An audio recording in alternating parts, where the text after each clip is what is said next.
Infrastruktur tidak boleh hanya sekedar membangun, tetapi harus berdampak langsung. Misalnya tadi, kalau kita ingin membangun bendungan, harus dipastikan dampaknya bisa dirasakan tidak secara langsung untuk peningkatan produktivitas pertanian kita. Artinya harus tersambung dengan saluran-saluran irigasi. Nah, bendungan, sekali lagi menggunakan contoh bendungan, ini juga tidak hanya untuk suplai air bersih, tidak hanya untuk pengairan sawah, tetapi juga bagaimana bisa dioptimalkan untuk pembangkit listrik, baik PLTA maupun pembangkit listrik tenaga surya yang sifatnya terapung, ya menggunakan solar panel dan lain sebagainya. Termasuk kita membutuhkan berbagai pembangunan infrastruktur dasar, jalan-jalan agar mendekatkan produksi tani ke pasar. Jadi banyak hal yang terkait dengan infrastruktur yang kalau dijalankan dengan optimal bisa mendukung tadi terciptanya swasembada pangan.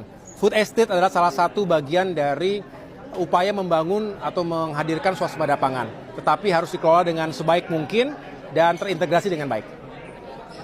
Cukup, PSN ini memang harus terus dievaluasi. Jadi Bapak Presiden Prabowo juga menyampaikan kepada jajaran kabinet, PSN yang sudah terdata ada 280 sekian PSN ya, yang ini juga sudah berjalan sekian tahun terakhir.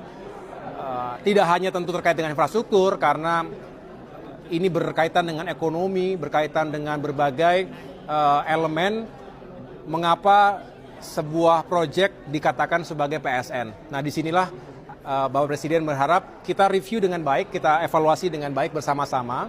Apakah sudah on the track, apakah sudah sesuai dengan tujuan awal dan progresnya baik, atau ada hal-hal yang perlu dievaluasi, perlu dilakukan penyesuaian-penyesuaian. Karena sekali lagi, tentu pembangunan itu selalu dihadapkan pada anggaran, fiskal.